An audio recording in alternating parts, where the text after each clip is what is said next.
What's going on, guys? Tom here from Dreadlabs, and today I'm going to answer some questions. Dreadlabs. So we recently hit 1K subscribers on YouTube, which is amazing.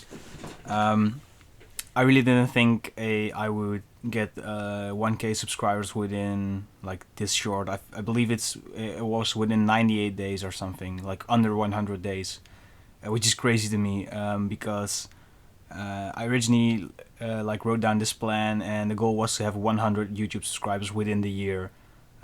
So we have 10 times the amount within 3 months, which is amazing, and I couldn't be more grateful for that. So I had some people ask me some questions on Instagram and Discord, and I'm gonna answer them all in this video. So yeah, let's just dive into the questions. So the first question is, what's the favorite artwork you've ever made? And that's kind of a hard question to me because a lot of different artworks that I made in the past have some kind of value to me, but the one that immediately popped up in my head was the Tunguska poster / artwork. Just because I made this as free work. It was one of the first 3D projects that I ever did last year, because before that I wasn't experienced in Cinema 4D, so I was really proud of the result of that. As well as just everything just came together, and it was the first like actual artwork that I was really proud of, and I think that was also one of the artworks that got me a lot of jobs in the past year. So yeah, what are your favorite genres in the rave scene? My favorite genres in the rave scene, that's gotta be, I listen to a lot of dark techno at the moment, from Arts Records mainly. Besides that, some harder stuff. Like I always see what my friends from Psycho Boys Club are up to, and they've also recently started to dive in the techno scene a bit more. Then, well, I used to listen to a lot of trap music, but not so much anymore. But also really like the hype about like speed house, I think they're calling it. It's basically like this bass house at 150 BPM. Also like some influences of some Russian hard bass. So yeah, artists like Salvatore Ganacci I really like. I can't forget my friend Ricky West, obviously. Alert, yeah, those guys I like a lot recently. Yeah, and for the most and some other artists like with some more minimal stuff, I really do like as well. I do like Mole Grab, for example. So if you want to know what kind of songs I'm actually listening to, I do have a Dreadlabs playlist, 5 of them actually, and you can find them on our website. I'll put the link up in the description. And if you have any additions to these, you can send me song suggestions on Discord to help me curate, because I do like it when people send me music and then we can curate the Dreadlabs playlist together. Then the third one is any books or websites that inspire me. So I don't really browse like a lot of particular websites other than Instagram and Pinterest for inspiration in graphic design. So what I mainly do is I save a lot of IG posts and pins, and then I just print them all out, and then I have them hang above me here. I'll show you in a second.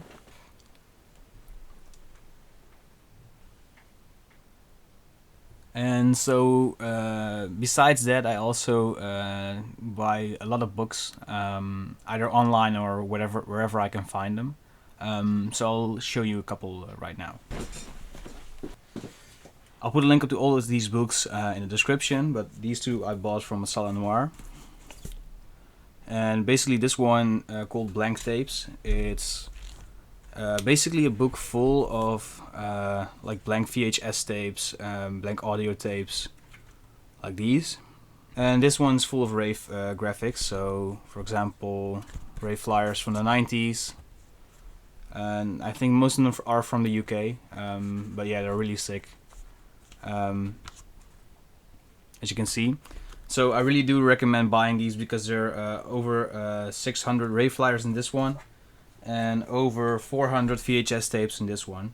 And then I have another small book from Masala Noir, and that's called Acid Records, which contains like a small catalog of cool acid records, I think from the 80s and the 90s or something. Yeah, most of them from the 1990s actually. And as you can see, this one's the one that I use as inspiration for the Dreadlabs playlists.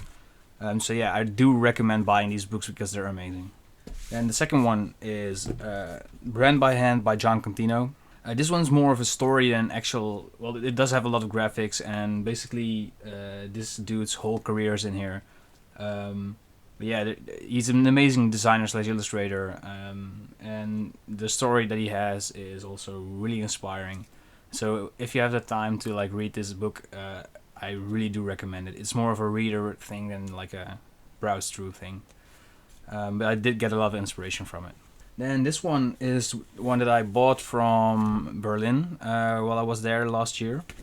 And there's actually no name on this, nor is the author. And I completely forgot to ask. But yeah, it has some amazing illustrations in there. So I really do like this book. And it's just... and I also kind of like that I don't know who made this because I wanted to discover it myself at some point in my life. So if you have any idea on who made this book, please let me know, because I really want to see more work of this artist. But yeah, anyway, it's really cool to browse through, and this one is also really like a kind of an inspirational book, but it doesn't have like a lot of variation in style, but it's still really cool nonetheless. And then the two big ones: the History of Graphic Design Volume 1 and the History of Graphic Design Volume 2. And basically these books have a timeline from 1890 up until now, which is, I think the last year that they wrote this in is 2018 or something, 19 maybe. So it has over 130 years of graphic design packed up in this book, in these books. So yeah, if you want to see any like highlight of a certain era, or just want to browse through some random posters or logo design or whatever, these are the books for you, because they like, you can just go like for weeks and just browsing them at random points and take inspiration from them. And they also have like a lot of information about a certain design studios or designers themselves or whatever. So it's really inspirational to see all of this history of graphic design packed up in two books. So some books that I'm still like eager on getting are Logo Modernism, Graffiti School, Urban Calligraphy and Beyond, Rave Art. But yeah, so basically like I get a ton of inspiration from books, and it's also really cool to have like this big catalog with physical inspiration instead of just having like a Pinterest board. So I really do recommend, if you have the money for it, just buy some books and get inspired. What is the one thing I need the most? And that's a kind of a deep question, but I would say a purpose. Like I need to have this purpose in life, and I need to have this drive in my life where I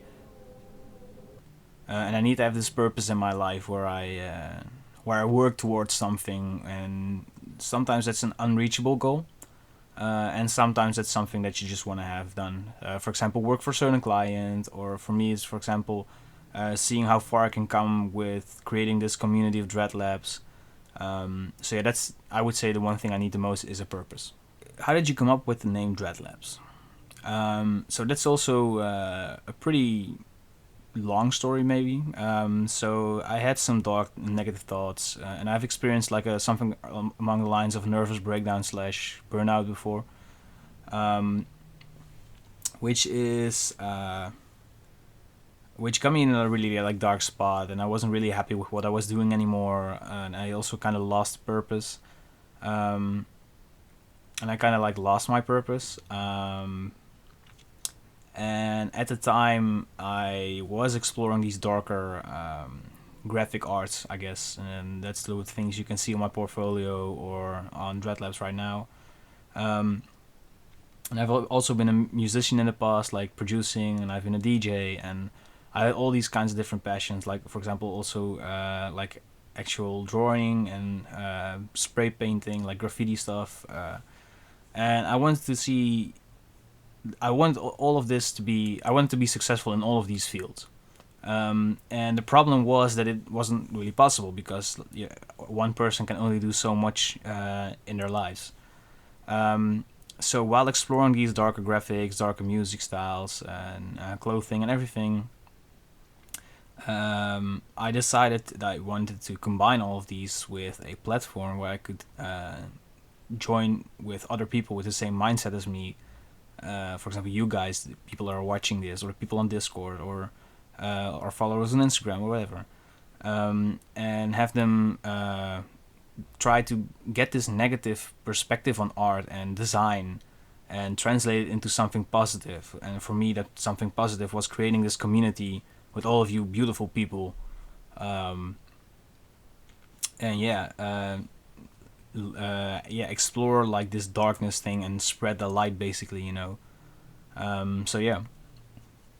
Well, and the exploration and the researching and everything came together, and um, what I also like felt a lot when I was feeling darker was this immense feeling of dread.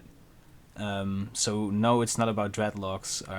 It's really about a feeling of dread. And so yeah, and exploring this feeling of dread in a lab, and that made Dreadlabs. Then another question is, what design piece has been the most challenging for you so far? It's a good question.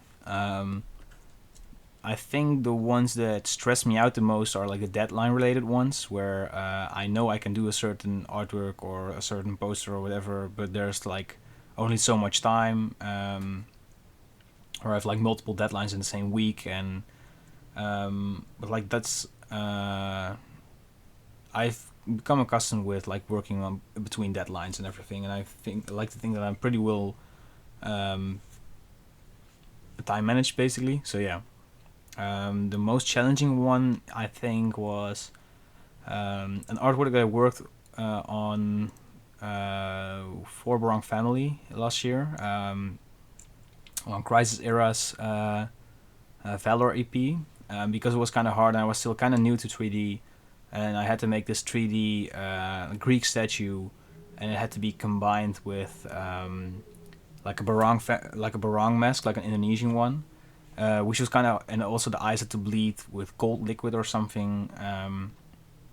So yeah, all of these things combined into a 3D artwork were really challenging for me, and I think at some point also the artwork itself got like to a stage where I wasn't liking the initial direction anymore, and the artists were also not, so they took over the direction themselves and they changed up some things, which was totally fine, by the way. I really liked how it turned out, but yeah, to me, that because I was still like kind of new to that 3D aspect of graphic design, I think that's like work related to the most challenging piece so far. And then how do you stay motivated? And that's a really interesting question as well, because I think this is an answer that's different for everyone. But for me, motivation is seeing like the little things, you know, like for example, people starting to follow you and appreciating what you do. And I'm not saying like I do this for the Facebook likes or for the Instagram likes or for the followings or whatever, but it's just, for example, small steps like just people seeing and appreciating your work, or more clients approaching you, or people that are okay with you asking for a higher fee, or you know, like all of these smaller things that instigate that you're growing as a entrepreneur or designer or whatever. Yeah, those things are really motivating to me. For example, I've had some messages from some amazing people on Discord or on Instagram about Dreadlabs, for example, telling me that they really appreciate what I'm doing with this channel and with this community. And yeah, reading stuff like that's really like makes me happy, and makes me think that Dreadlabs is actually becoming this hub, which is helping other people, and that feeling of helping people and helping each other out.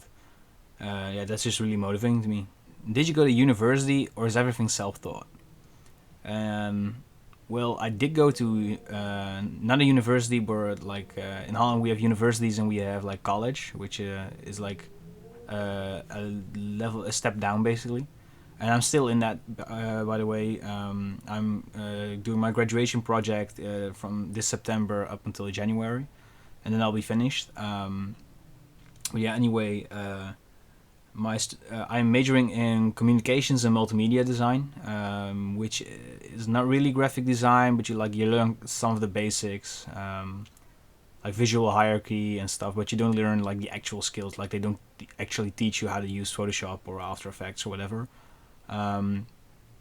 So the things I did learn there are like basically like the essentials of graphic design, web design, motion design, interaction design. We do some coding. We work with Arduinos, so a bit of physical computing as well.